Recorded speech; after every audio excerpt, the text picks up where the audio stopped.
In the beginning, the earth was formless and empty. Deep darkness covered the vast ocean, but the Spirit of God was hovering over the waters. Then God said, "Let there be light."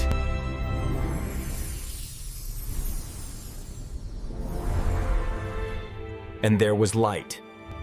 God saw that the light was good, and he separated light from darkness. He called the light day, and the darkness night.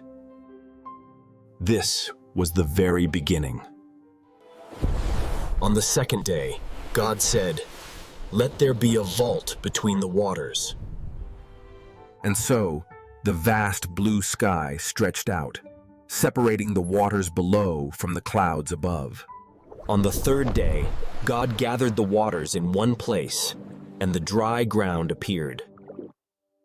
He called the dry ground land, and the gathered waters seas. It was good. Then the earth burst forth with all kinds of plants, fruit trees, and colorful flowers.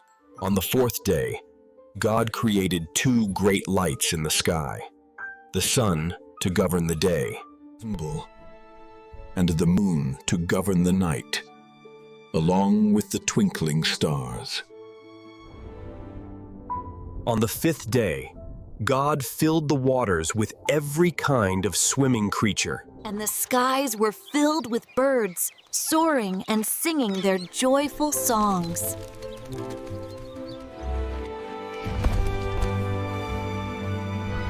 God saw that all of it was good. Then, on the sixth day, the earth was filled with every kind of living creature. They ran, leaped, and played amidst the bountiful plants. The world was alive. But one more thing had to be created. With great love, God said, "Let us make man in our image and likeness."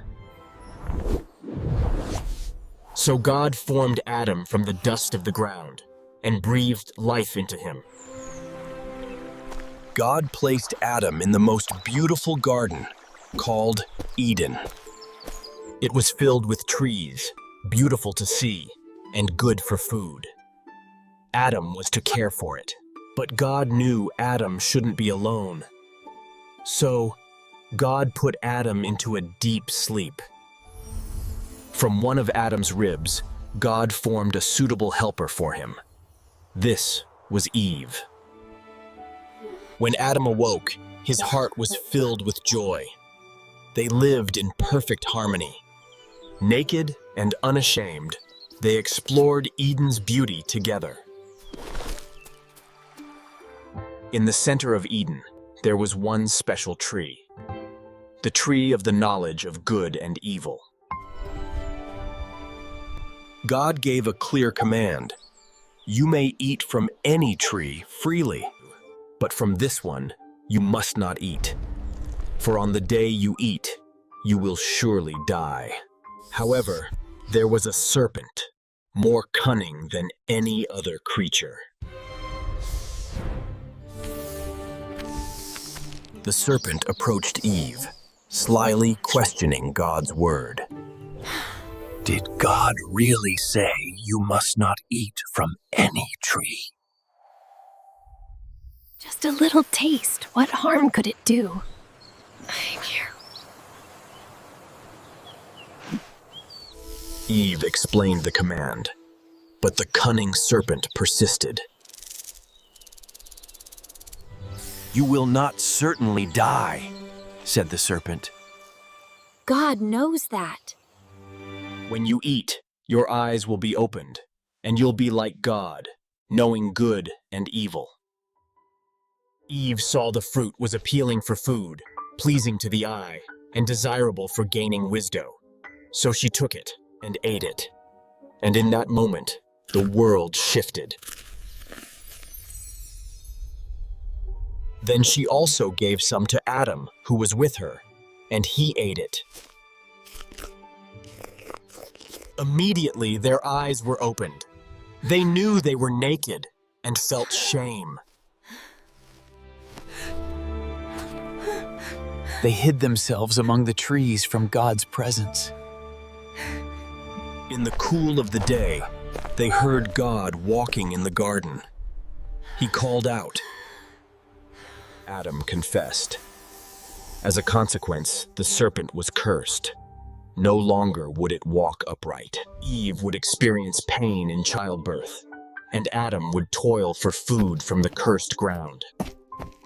Then, to prevent them from eating from the tree of life and living forever in sin, and God expelled Adam and Eve from the Garden of Eden. Angels with flaming swords guarded the way to the tree of life. Adam and Eve now faced a world outside the garden, filled with hardship and toil. Pain, hard labor, and even death became part of their lives. Yet, amidst it all, God did not abandon them. He made garments of animal skin for them. This showed his unending love and care, even in their new circumstances, a promise of his continued presence. A promise that would lead to future redemption and restoration. The story of humanity had just begun, with God's love always guiding them.